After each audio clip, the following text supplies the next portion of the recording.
Before we begin, a quick request. My dream has always been to tell stories, and I want to reach 1,000 subscribers. If you enjoy this kind of content, please subscribe to the channel. Your support makes all the difference. Thank you. Madison never imagined that at 18 a simple "I'll take them all" would change her life forever. Selling flowers on a bustling midtown Manhattan street to support her sick grandmother, she was used to the blur of hurried executives who barely glanced her way. But when the elegant man stepped out of a red Ferrari and said he wanted all her flowers, something in his green eyes made her tremble. Maddie didn't know that Richard Davenport wasn't there by accident. He carried a secret that had linked their families for over 40 years, and a decision that could place $50 million in her hands. If only he could find the courage to give it to her. Maddie's small flower cart shone like a colorful jewel amidst the gray canyons of New York City. At 18, she had transformed this corner near Grand Central Terminal into a sliver of paradise that brightened the rush of harried corporate drones. Her delicate hands arranged red roses like lovers' hearts, white lilies as pure as dreams, and golden sunflowers that seemed to hold all the light of the sun. Maddie woke up at 5 o'clock every morning. She'd brew strong coffee for her grandmother Maria, organize the expensive heart medications on the counter, and rush to the flower district on 28th Street for the freshest blooms. She crafted each bouquet with love, each arrangement carrying a piece of her soul. Her prices were fair, $50 for a simple bouquet, $80 for the special ones. But every sale was won with a smile that could melt even the most hardened city hearts. She wore simple clothes bought from a street market in Queens, faded jeans that knew every curve of her young body, a white t-shirt that highlighted her sun-kissed skin, and sneakers that had walked thousands of miles on Manhattan's pavement. Her brown hair danced freely in the metropolitan breeze, and her eyes held a special light that made everyone feel seen, noticed, loved. "Hey, Maddie!" called Chloe from the neighboring cart, where she sold colorful accessories that sparkled like tiny treasures. At 19, a sharp brunette with eyes that saw more than just appearances, she was Maddie's best friend from high school, before life forced one of them to drop out. "Hey, Chloe, I got some beautiful ones today." Maddie arranged the sunflowers with a mother's care, as if tending to her own children. "I think it's going to be a special day." Maddie's life was made of numbers she had known by heart since she was 14. $300 a day to cover the vendor permit, the cost of new flowers, and most importantly, the medicine that kept Maria's heart beating. $400 a month for the medication alone felt like a fortune to someone who counted every penny. But it was the difference between life and death for the grandmother who had raised her alone ever since her parents were killed in a terrible car accident. Maria, at 78, was a woman of character who faced life with the courage of a lioness. A retired seamstress with hands weathered by work, a widow who learned to be both father and mother to her orphaned granddaughter. She lived on a meager social security check that barely covered the rent for the small two-bedroom apartment in Astoria they had shared for years. Maddie's secret dream pulsed in her heart like a seed waiting to sprout. To study nursing, to care for people, to save lives. In the quiet moments between sales, she watched anatomy videos on YouTube, memorized the names of medications, and dreamed of the day she would hold a diploma and could help people the way she helped her grandmother every day. Around 9 in the morning, as the sun began to warm the skin and the city truly came alive, Maddie was adjusting the white lilies when an unusual sound cut through the air, a deep, powerful roar from an engine that seemed to purr like a wild animal. A red Ferrari, gleaming like a giant ruby in the golden light, appeared on the street and parked in front of the neighboring office building. "Oh my God," whispered Chloe, pausing her arrangement of necklaces to watch the spectacle.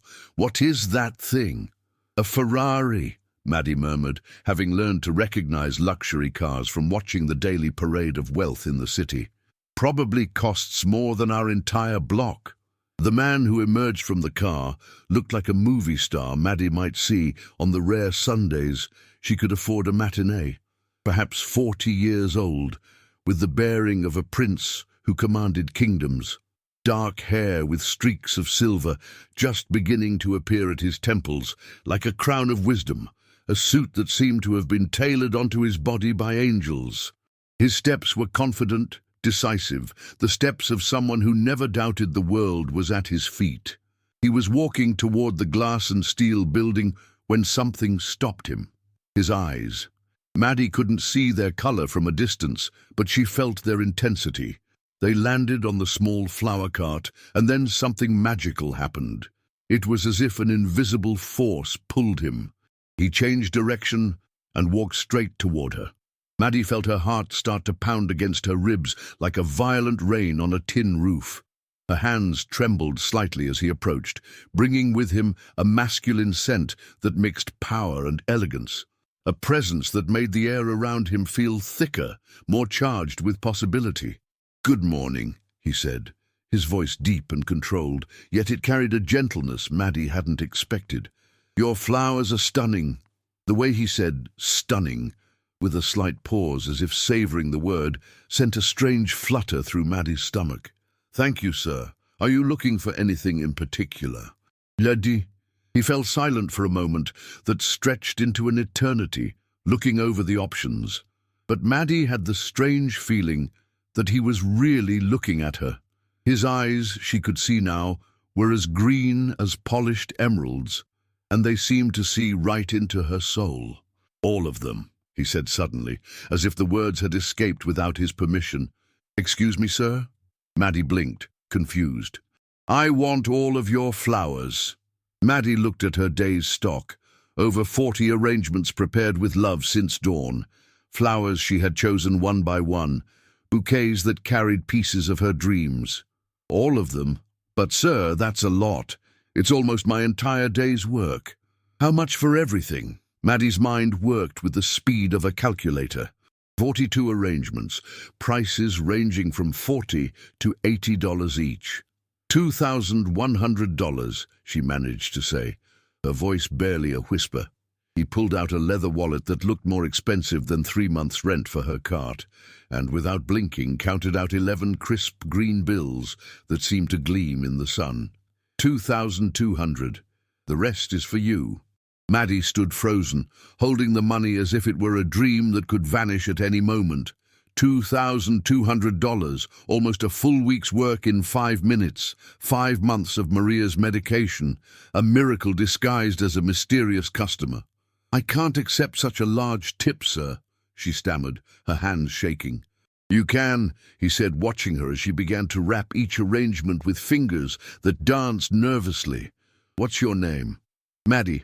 Maddie Novak." "It's a pleasure to meet you, Maddie Novak. I'm Richard." The way he said her full name, slowly, as if each syllable was precious, made butterflies erupt in Maddie's stomach. There was a music in his voice, a melody she had never heard, but that her heart seemed to have always known. Chloe watched everything with wide eyes, pretending to adjust her bracelets, but not missing a second of what looked like a scene from a romance movie playing out in real time. When Maddie finished wrapping all the flowers, a process that took 20 minutes of pure, electric tension, Richard took only a small bouquet of sunflowers, leaving the rest. "I'll take this one now," he said, holding the sunflowers like a treasure. "Can I pick up the rest later?" "Of course, Mr. Davenport, but may I ask, what do you need all these flowers for?" Richard paused, looking her directly in the eyes, in a way that made Maddie forget how to breathe. A small, almost imperceptible smile touched his lips. "Because you deserve to sell them all, Maddie Novak." And with that, he was gone, leaving Maddie standing in the middle of her empty cart, holding $2,200 and the strange feeling that her life had just changed forever. Maddie didn't know that this meeting had been planned long before she could ever have imagined, and that the man with the green eyes carried a secret that would make her world simultaneously crumble and be reborn. Richard drove back to his office, his hands trembling on the Ferrari's steering wheel, something that hadn't happened in years. The small bouquet of sunflowers on the passenger seat filled the car with a sweet scent that brutally contrasted with the storm in his mind. In his 40 years of life, he had never felt anything as intense as looking into Maddie Novak's eyes and seeing a purity he had forgotten existed, but Richard hadn't been there by accident. 3 months ago, his grandfather, Anthony, had passed away, leaving behind more than just $1 billion fortune. He had left a letter that was meant to change everything, a letter that spoke of a lost love, of cowardice, and of a second chance that now rested in Richard's hands. The development firm Davenport Properties occupied 5 floors of the most imposing skyscraper overlooking Central Park, an empire of glass and steel that Richard had built upon the foundations his grandfather had left him. $800 million in assets, construction projects scattered across 12 states, a fleet of cars worth a fortune, luxury apartments, investments generating millions a month. But all that wealth couldn't fill the void Isabella had left when she died 3 years ago. "Good morning, Mr. Davenport," his trusted assistant Sophia greeted him as he walked into the office. "The Japanese investors have confirmed for Thursday, and the report from the Miami construction site is on your desk." Richard nodded distractedly, walking like a sleepwalker to his office on the 32nd floor. The glass walls offered a panoramic view of the city stretching to the horizon, but his eyes kept returning to the sunflowers he had placed in a crystal vase on his desk. Flowers. When had he stopped noticing flowers? When had his life become nothing but numbers, contracts, and soulless meetings? He opened a hidden drawer in his desk and took out the letter that had changed everything. The yellowed pages trembled in his hands as he read, for the 100th time, the words his grandfather Anthony had written just before he died. "My dearest Richard, if you are reading this, it means I am gone. My greatest regret is Maria Novak. She was the love of my life when we were young. She was 18, I was 22. Together we discovered that love could be stronger than any social convention. But I was a coward. When my family threatened to disinherit me for seeing a poor seamstress, I backed down. I married for convenience, built a fortune, but I never forgot the sweetness in Maria's eyes or the sound of her laughter." Richard closed his eyes, imagining his young, love-struck grandfather making the mistake that would haunt him for the rest of his life. "For decades, I watched her life from afar. I knew she married, had children, was widowed. I knew she raised her granddaughter alone after her parents were killed. For 4 years, Maddie Novak has been selling flowers in Midtown to support Maria, who now needs expensive medical care. They live in hardship while I died rich, but empty." The letter continued with words that burned Richard's soul. "I am leaving $50 million to Maddie Novak. This is not charity, it is justice. It is the money I should have spent caring for the woman I loved. It is up to you to decide whether to give it to her, Richard. You can keep it all, and no one will ever know. Or you can be the brave man I never was. If you choose to meet her, you will discover why her grandmother Maria captured my heart forever. $50 million. A fortune that would completely change the lives of Maddie and her grandmother. Money Richard could easily hide, claiming he couldn't find the beneficiary. No one would ever know about the letter. But curiosity had overcome greed. Who was this Maddie Novak, who, through her grandmother Maria, had inspired such a great love in his grandfather's heart? What was so special about this family? Now Richard knew. He had spent just 10 minutes with Maddie and felt as if the world had been repainted in colors he hadn't seen in years. The way she treated each flower with care, the way she smiled at every customer as if they were special, the way her eyes shone, despite the hardship that was evident in the simplicity of her clothes. Meanwhile, on the other side of the city, in a small 2-bedroom apartment in Astoria, Maddie burst into the house, her heart still beating wildly and her hands trembling with emotion. She had hidden the money in her purse like a secret treasure, but it was the memory of Richard's green eyes that had her floating on a cloud. "Grandma!" she called, entering the small but always immaculate kitchen where Maria was preparing a simple dinner with the care of someone who could make a little go a long way. Something incredible happened today. Maria stopped stirring the stew in a pot they had been using for 10 years and turned to her granddaughter. At 78, her white hair was always neatly combed, her wrinkles told stories of a life lived intensely, and her eyes shone with the wisdom of someone who had seen the world change many times over. "What happened, sweetheart? You're glowing." "A man bought all of my flowers." Maddie showed her the money like a child showing off a good grade at school. "All of them, Grandma." He paid $2,200. Maria slowly sat down on a creaky wooden chair, studying her granddaughter's excited face. "All of them? What kind of man does something like that?" "A very elegant man." Maddie sat next to her grandmother, her eyes shining like stars. "He pulled up in a beautiful red Ferrari, wearing a suit like out of a movie, and said he wanted all the flowers." $2,200 is a lot of money, Maddie." Maria took her granddaughter's hands in her own, which were worn from a lifetime of work. "Are you sure he didn't want anything else besides the flowers?" "Grandma, he was super polite, very respectful." Maddie felt her cheeks flush. "He introduced himself as Richard and asked for my name. That was it. And you believe it was just generosity? Maybe he has a big event, a wedding, a corporate party." Maddie tried to find a logical explanation for something that defied logic. "Or maybe he's just a good person." Maria sighed, watching her granddaughter, who was radiant in a way she hadn't been for years.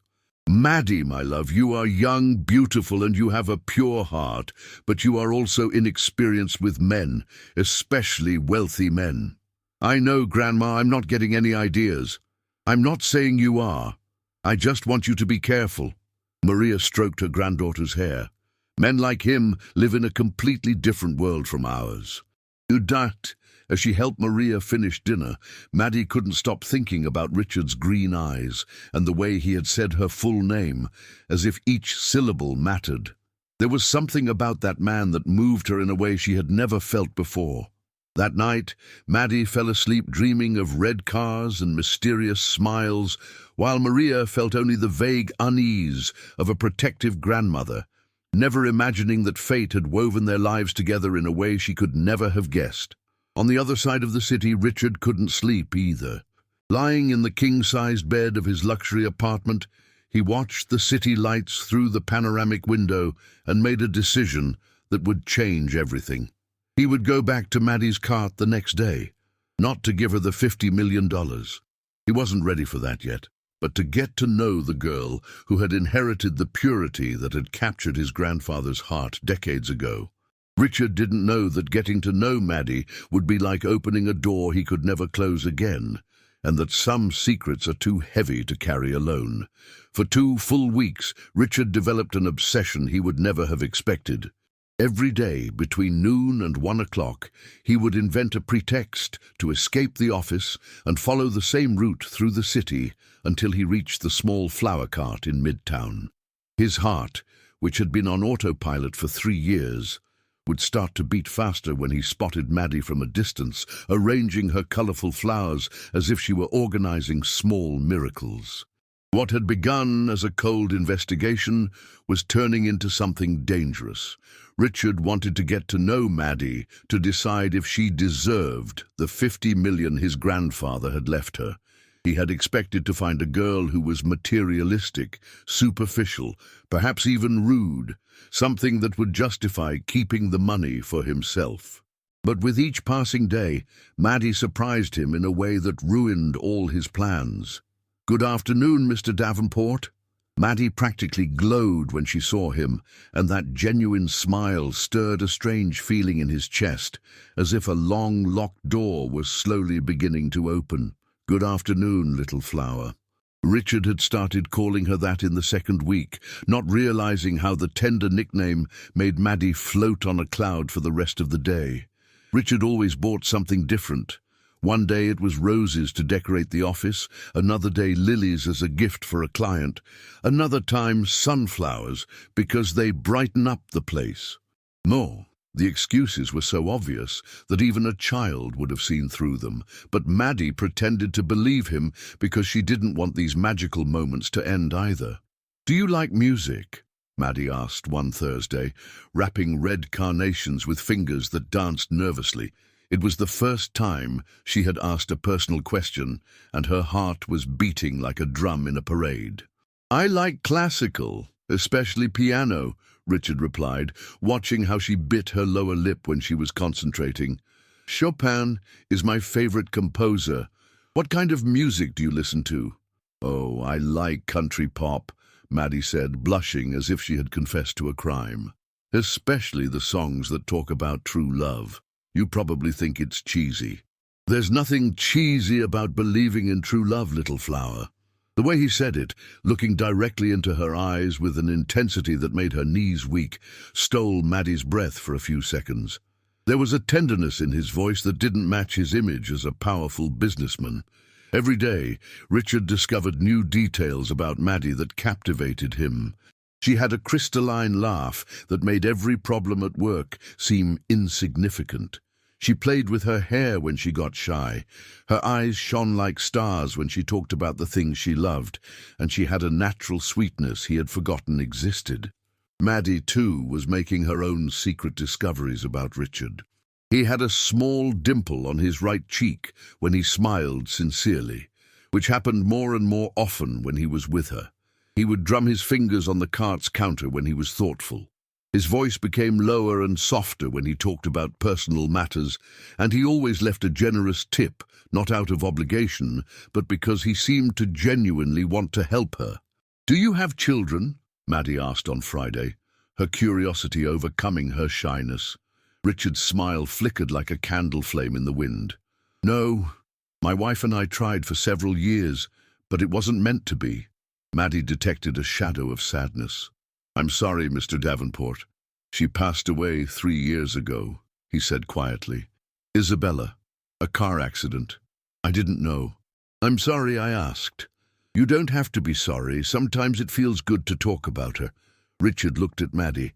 "And you? Do you plan to have children someday?" "Lots of them," Maddie said, her eyes shining like diamonds again. "A house full of kids running, laughing, making a mess. I've always dreamed of having a big, happy family." Richard fell silent, picturing Maddie surrounded by children, radiating a maternal joy. The image stirred a part of his heart he thought had died with Isabella. Chloe observed these daily interactions with a mixture of fascination and growing unease. She saw how Richard always arrived at the same time, how he came up with increasingly elaborate excuses to buy flowers, how he looked at Maddie as if she were the answer to a question he didn't even know he was asking. "Maddie, can't you see this guy is completely smitten with you?"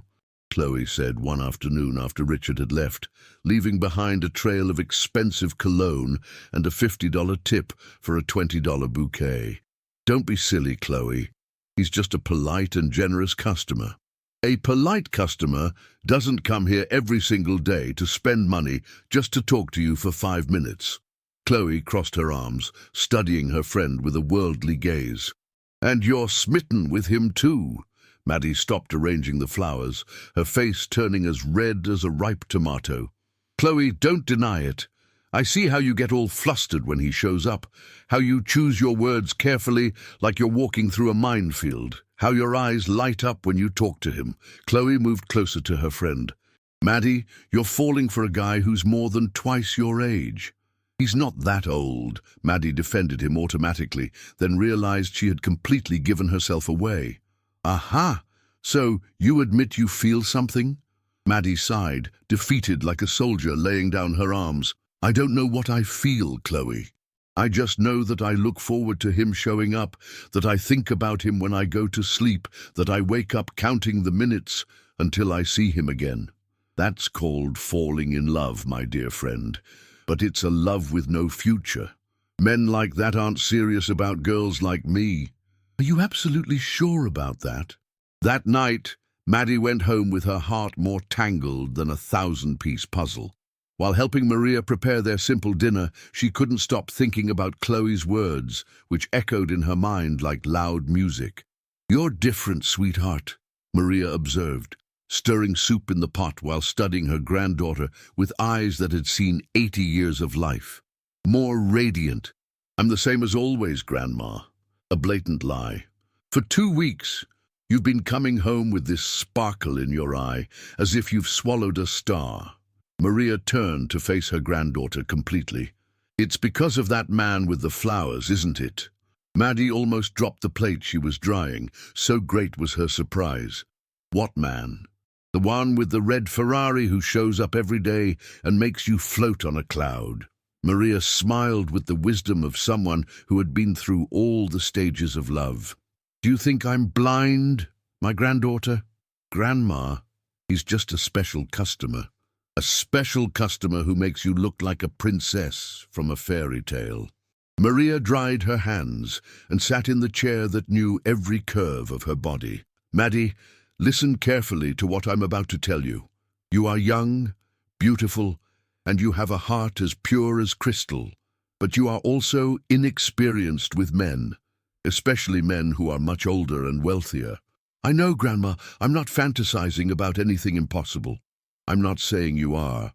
I just want you to be careful." Maria took her granddaughter's hands in her own, which were worn from a lifetime of work. "This man is very different from you. He lives in a world we don't know. If he is genuinely interested, you need to be sure his intentions are serious." "How can I be sure?" "Time and patience, my love. Serious men have the patience to win you over slowly. Men who just want to play become impatient when they don't get what they want quickly."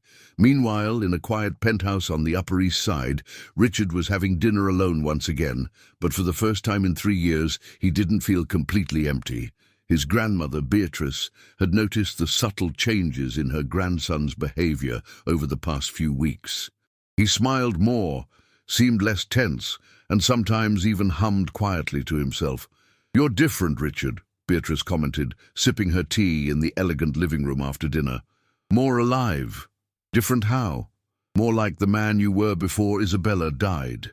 Beatrice studied him with shrewd eyes that had been observing people for 85 years. "Have you met someone?" Richard nearly choked on his wine. "Why do you ask?" "Because I've known you since you were born, my dear, and I can recognize a man in love when I see one." Richard fell silent, confirming his grandmother's suspicions without a word. "She's much younger than you." The long pause was answer enough. "How much younger, Richard?" 22 years. Beatrice let out a soft whistle, a sound that expressed both surprise and concern. "That is quite a significant difference. That's why it's complicated." "Complicated or impossible, I don't know yet." Richard ran a hand through his hair, messing up his perfect coif. "She's special, grandmother, pure, hard-working. She has a huge heart, but she's so young, so innocent." "Dean, and you're afraid you'll hurt her?" "I'm afraid of many things." Beatrice stood up and kissed her grandson on the forehead with maternal affection. "Richard, after Isabella died, you became a cold machine. If this girl makes you feel human again, maybe it's worth taking a few risks." The next morning, Richard woke up with a decision as clear as spring water. He didn't know if he was doing the right thing or the wrong thing, but he knew he couldn't stay away from Maddie any longer. What had started as a calculated investigation had turned into a vital necessity, like breathing or the blood flowing through his veins. When he arrived at the cart that day, Maddie was serving a young man who was clearly flirting with her, complimenting her flowers with a smile that was a little too wide and glances that lasted a little too long. Richard felt a burning sensation in his chest that took him a few seconds to identify. Pure, primitive jealousy. "Thank you. Come again," Maddie said to the young man, who left reluctantly after buying a rose that was clearly just a pretext to prolong the conversation. "New customer?" Richard asked, trying to keep his tone casual but failing miserably. "He just showed up today, bought a rose for his mum." Maddie smiled innocently, oblivious to the storm brewing in Richard's green eyes. "What will you be having today?" Richard chose sunflowers, but his mind was occupied with possessive thoughts that terrified him. Maddie was young, beautiful, sweet. Of course, other men her age would be interested in her. And him? He was just a 40-year-old customer who showed up every day to buy flowers. "Little flower," he said, paying and leaving his usual generous tip. "Can I ask you something personal?" "Of course, Mr. Davenport." "Do you have a boyfriend?" Maddie felt her heart stop for a full second. "No, sir. I've never had time for one." "Never? Really, never?" Maddie looked down, embarrassed by her lack of experience. "I've always worked so much, taking care of my grandmother. Never." Richard felt something shift in his chest, a mixture of relief and responsibility that terrified him. Maddie was even purer than he had imagined, more innocent, more special. And that should have made him back off, keep his distance, protect her from the complicated man he was. But instead, it awakened a protective instinct he never knew he had. "Little flower," he said softly, moving closer to the cart. "You deserve to have someone take care of you too." The way he said it, with a tenderness that seemed to come straight from his heart, made Maddie's eyes fill with inexplicable tears. No one had ever told her she deserved to be taken care of. Her whole life, she had been the one taking care of others. When Richard left that day, he left Maddie with butterflies in her stomach and a question that tormented her for the next several hours. Was it possible that a man like him was genuinely interested in someone like her? But neither of them knew that in a few days, fate would force Richard to show just how much he cared, and that some truths are only revealed when there's no more time for lies. Sunday arrived with a slow, soaking rain, and Maddie woke up with a strange feeling in her stomach. Maria had been coughing all night, complaining of shortness of breath, and her pallor was frightening. When Maddie took her grandmother's blood pressure, the numbers terrified her. 180 over 120. "Grandma, I'm taking you to the hospital now." "There's no need, sweetheart. It's probably just a cold," Maria mumbled, but her weak voice and slightly blue lips told a different story. In the emergency room at Elmhurst Hospital, after 2 agonizing hours of waiting, a cardiologist finally examined Maria. The diagnosis hit Maddie like a lightning bolt: acute heart failure. Maria had to be admitted immediately for stabilization. "Doctor," Maddie said, trying to control the panic rising in her chest, "how long will she have to stay?" "At least a week, maybe 2, depending on how she responds to the treatment," the doctor explained, with the cool efficiency of someone who delivers bad news every day. "Through Medicaid, we can stabilize her and run the basic tests, but she needs a valve replacement surgery. The wait list is about 3 months. Privately, the surgery is possible within a week, at a top clinic, with a specialized team. But the cost is about $80,000. $80,000. Maddie felt the world spin around her like a broken carousel. All the money she had managed to save over the past few months, including the $2,200 from Richard, didn't even add up to $5,000. Where was she going to get $80,000? For 3 days, Maddie split her time between the hospital and her cart, feeling like a person torn in half. She would arrive at 6 in the morning to open, work until noon, rush to the hospital, stay with Maria until 6 in the evening, closing the cart for those hours. She was exhausted, with deep shadows under her eyes, but she couldn't stop for a single second. On Wednesday, when she finally managed to leave the hospital early because Maria was sleeping, she found Chloe in an animated conversation with someone by her cart. As she got closer, she saw it was Richard, standing next to his Ferrari with a worried expression she had never seen on him before. "Maddie!" Richard approached quickly when he saw her, and for the first time, she noticed how his eyes looked genuinely concerned. "Where have you been? I've been looking for you here for the past 3 days." Maddie tried to smile, but the tears came before the words, like a rain that could no longer be held back. "My grandmother. She had a heart attack. She's at Elmhurst." The expression on Richard's face changed completely, as if a mask had been removed. "How is she? Is it serious?" "The doctors say she needs surgery urgently, but—" Maddie wiped away a tear with the back of her hand, trying to stay calm. "On Medicaid, she has to wait on a 3-month list, and privately it costs $80,000. And I'll take care of it," Richard said without hesitation. "What do you mean?" Maddie looked at him, confused, still processing words that seemed too good to be true. "I'll have your grandmother transferred to New York Presbyterian this afternoon. She'll have the best medical team, the surgery next week, everything she needs." Maddie fell silent, staring at this man who was offering $80,000 as if it were 80 cents. "Mr. Davenport, that's a fortune. I have no way to pay you back." "I'm not asking you to." "Then why?" Maddie looked him straight in the eye, searching his green eyes for an answer that made sense. "Why would a stranger do this for me?" Richard was quiet for a moment that felt like an eternity. The moment of truth had arrived, the moment he had been putting off for weeks. There was no more time for investigating, for judging, for deciding whether Maddie deserved it or not. Life had forced his hand, and now he had to make the choice that would define everything. "Because I'm not exactly a stranger," Richard said finally, his voice charged with something Maddie couldn't identify. "Maddie, there's something I have to tell you about my family, about your family, about a story that happened a long time ago." Chloe understood the gravity of the moment and discreetly returned to her cart, leaving them alone with the secrets that were about to change everything. "My grandfather's name was Anthony Davenport," Richard began, choosing each word carefully. "When he was a young man, he fell madly in love with an 18-year-old seamstress. Her name was Maria Novak." Maddie felt her legs give way beneath her. "My grandmother." "Your grandmother," Richard confirmed with a nod. "They were deeply in love, but his family objected. My grandfather was a coward. He chose money and social standing over fighting for the love of his life."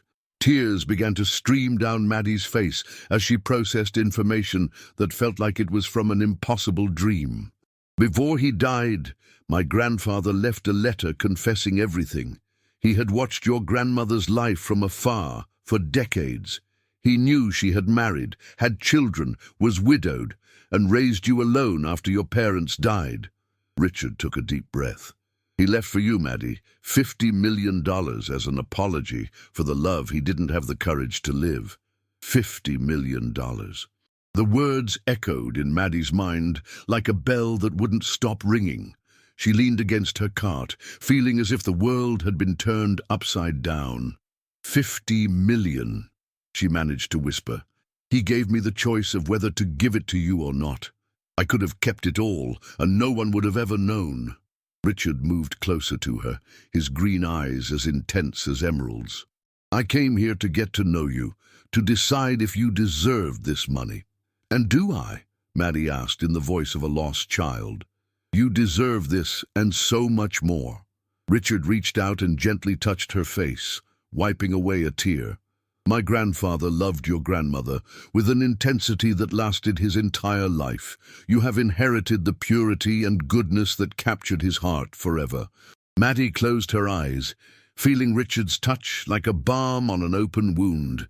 $50 million meant she would never have to worry about money again, that Maria would have the best care, that she could go to college, have the life she had always dreamed of. But a part of her heart, young and inexperienced, whispered a question that tormented her. What if Richard was only being kind because he was obligated to give her the money? What if all his interest was just him fulfilling a family duty? "Maddie," Richard said softly, as if reading her mind, "I want you to know that what I feel for you has nothing to do with the inheritance. I started coming here to meet you because of my grandfather's letter, but I fell in love with you for real." And the words fell on Maddie like a warm rain on dry earth. In love. He said he was in love with her. Maddie felt the world spin, her heart race, her legs turn to jelly. A man like Richard, elegant, powerful, mature, was in love with her. Maddie remained silent, blinking as if trying to bring a blurry image into focus. How could she process such a thing? How could she believe it was true? Her mind wavered between impossible happiness and the mistrust her grandmother had sown in her. Maddie started, but the words wouldn't come. She was completely lost between what she felt and what she thought. I need to process all of this, she said, stepping back slightly. It's too much information at once. I understand completely, but first let's take care of your grandmother. The rest can wait. 2 hours later, Maddie was in a stark room in the public hospital ward, holding the hand of Maria, who was resting after a series of tests. Grandma, Maddie said softly as Maria opened her eyes. I have to tell you something. What is it, my love? That man, Richard, he's offered to move you to a private hospital so you can have the surgery next week without waiting on the list. Maria frowned, her senses sharp despite her weakness. A private hospital costs a fortune, Maddie. Who is paying for it? He said he would. A stranger is going to pay $80,000 for my treatment. Maria tried to sit up, alarmed. Maddie, that's impossible. No one does something like that without wanting something in return. Grandma, he said. Maddie hesitated. He said he has a connection to our family. What kind of connection? Maddie took a deep breath. He says his grandfather knew you when you were young. Maria's face changed completely as if she had seen a ghost. What is his name? Richard Davenport. Davenport, Maria whispered the name like an old prayer, and his grandfather, Anthony Davenport. Maria closed her eyes, and a single tear traced a path down her wrinkled cheek. For a long moment, the only sound was the beeping of the medical equipment. Grandma, did you know him? Maria opened her eyes, and in them Maddie saw an old pain, held for decades. I knew him, my child. Anthony Davenport was the first man I ever loved. But neither of them knew that this confession was only the beginning of a story that would change everything Maddie thought she knew about herself, about Richard, and about the real reason he had come into her life. Maria was silent for a long moment, her eyes lost in memories from 60 years ago. Her hands trembled slightly as she held Maddie's, as if preparing to open a long, sealed box. Anthony Davenport, Maria repeated, her voice charged with a mix of longing and regret. I was 18 when I met him. He, at 22, was the most handsome man I had ever seen. Elegant, educated, from a wealthy family, and somehow he fell in love with a poor seamstress like me. Maddie listened in silence, trying to picture her grandmother young and in love. We saw each other in secret for 2 years. He said he loved me, that he wanted to marry me, that he didn't care about the social differences. A tear rolled down Maria's face. I believed him. I was young, innocent. I thought love was stronger than money. What happened, Grandma? His family found out about us. They threatened to disinherit him if he stayed with me. Maria closed her eyes, reliving the old pain. He came to me one rainy night, crying, saying he couldn't give me the life I deserved, that it would be better if we broke up. He left you. He chose his family's fortune over fighting for me. Maria's voice hardened. 2 weeks later, he was engaged to a debutante. I never saw him again. Maddie felt her heart ache at her grandmother's pain. Grandma, I'm so sorry. I spent years hating all rich men, thinking they were all the same, cowards who only cared about money. Maria looked directly at Maddie, and now his grandson shows up offering to pay for my treatment. Why, Maddie? What does he want? He said his grandfather left an inheritance for me. An inheritance? Maria struggled to sit up. What inheritance? Maddie took a deep breath. $50 million. The silence that followed was deafening. Maria grew pale as a sheet, her hands trembling visibly. 50 million? He said his grandfather never forgot you, that he regretted being a coward, that he left the money as an apology. Maria was silent for several minutes, processing information that seemed impossible. And this Richard, he came here to give you the money. He said he wanted to get to know me first, to see if I deserved it. Oh, Maddie. Maria shook her head, a look of deep concern on her face. My innocent granddaughter, don't you see? See what? $50 million, Maddie, is an absurd fortune to give to a stranger. Maria squeezed her granddaughter's hands tightly. Do you think a man gives away that kind of money without expecting something in return? Maddie felt a cold shiver run down her spine. What are you trying to say? Think about it, my love. He has to give you $50 million. It's a duty, his grandfather's inheritance. Yes, but in the mind of a wealthy man, a thought must be churning. Since I have to make this girl a millionaire anyway, why not get something out of it? Why not have a little fun with her, since she's going to be rich regardless? Maria's words fell on Maddie like freezing rain. She had never thought of it that way, but now it made a terrible kind of sense. Grandma, Maddie, you are young, beautiful, pure. To a 40-year-old man, you would be an added prize for the $50 million he has to give away. Maria cupped her granddaughter's face in her hands. He comes here every day, slowly winning you over, making you fall for him, and when he finally hands over the money, you'll feel obligated to him. But he seems sincere. His grandfather seemed sincere to me too, Maddie. Rich men are experts at faking sincerity when they want something. Maria's voice was filled with decades of bitterness. They know exactly what to say, how to look, how to win over poor innocent girls. Maddie felt the world spinning. All the sweet conversations, the smiles, the way Richard called her little flower. Was it all calculated? Was she just a diversion while he fulfilled his duty to hand over an inheritance? What should I do, Grandma? Accept the treatment he's offering. I need to get well. And we have no other way of getting the money. Accept the inheritance when he gives it to you. It's your right, but guard your heart, my child. Maria squeezed Maddie's hands. Don't give yourself to him. Don't fool yourself into thinking it's love. He is just playing with someone who is going to be a millionaire anyway. That night, while Maria slept under the effect of sedatives after agreeing to be transferred to the private hospital, Maddie didn't sleep a wink, replaying her grandmother's words. Every memory of the past few weeks took on a new, darker interpretation. Richard buying all her flowers on the first day, was he just trying to impress someone he knew was about to be rich? The daily visits, the tender conversations, the way he looked at her, was it all a strategy to win over someone he was obligated to make a millionaire? When she finally drifted off, she dreamed of green eyes that lied and smiles that hid ulterior motives. Maria didn't know that her protective words had planted a seed of mistrust in Maddie that would be much harder to heal than any heart condition. The transfer to New York Presbyterian was like a golden dream from which Maddie wasn't sure she wanted to wake. Maria was transported in a private ambulance that looked like a white limousine, with equipment that gleamed like jewels and paramedics who treated every patient like royalty. The private room was larger than their apartment's living room, with a view of a garden that looked hand-painted. "My goodness," Maria whispered when she saw the room.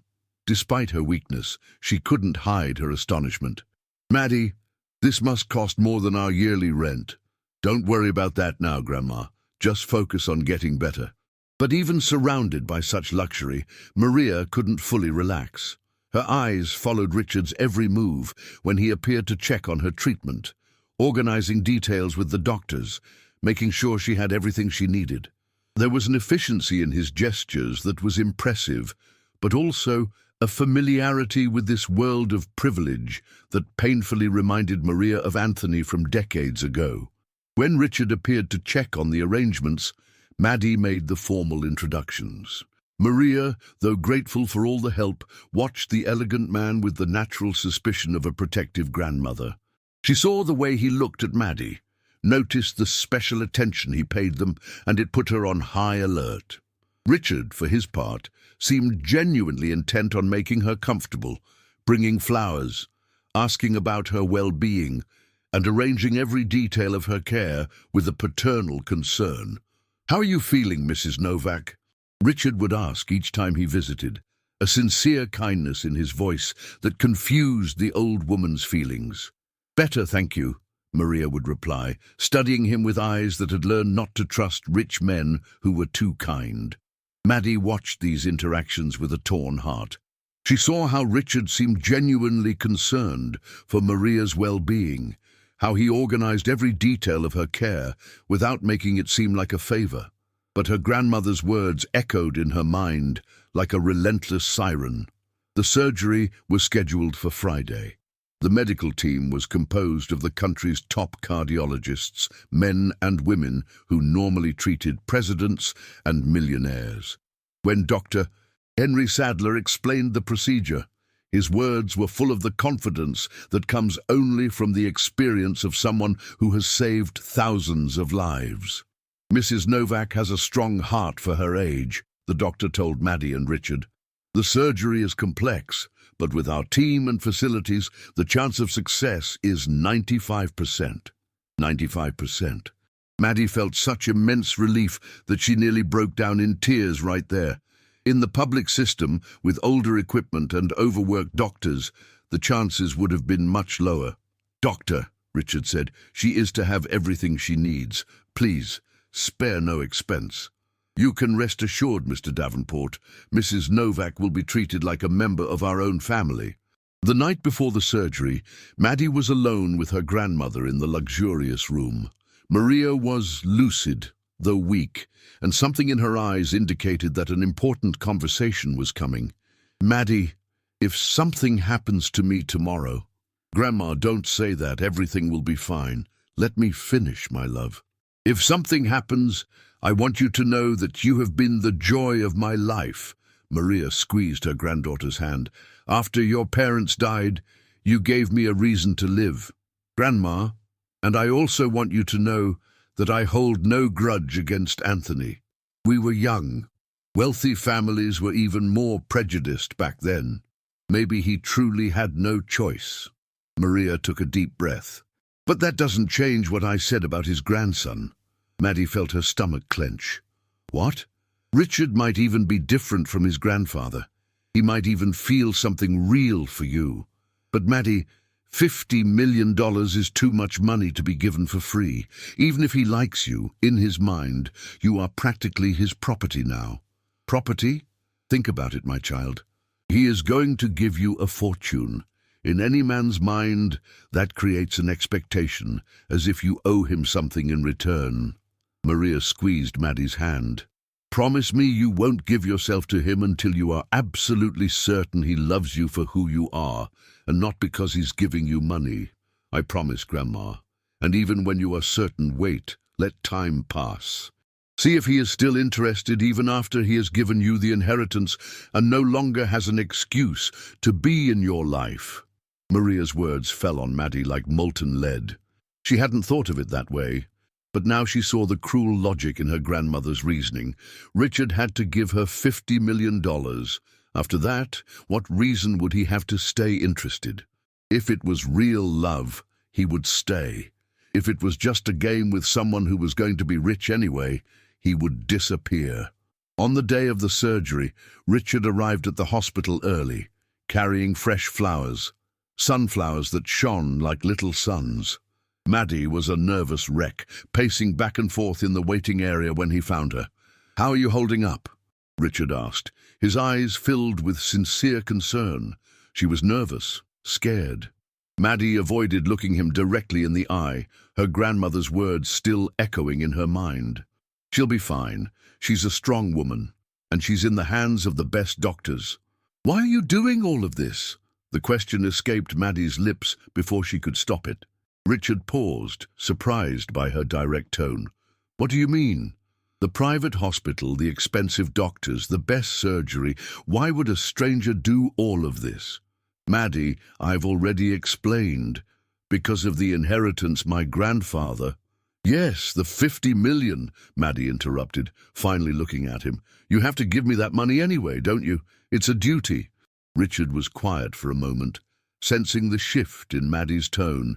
"Yes, that was my grandfather's wish." "So you're forced to give me a fortune?"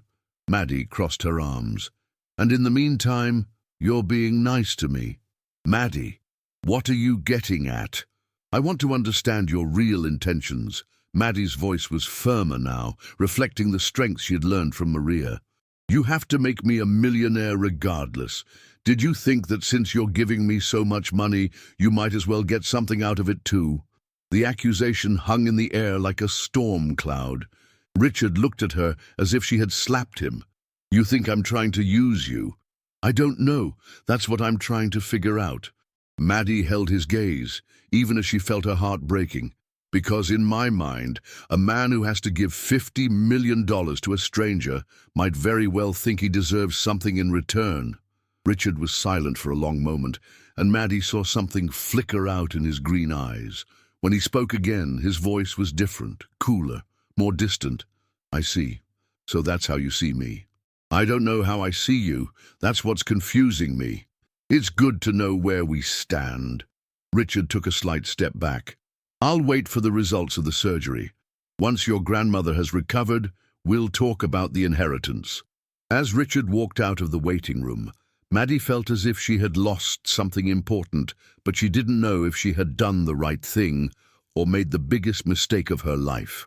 Some questions, once asked, change everything between two people, even if the answer is exactly what you feared.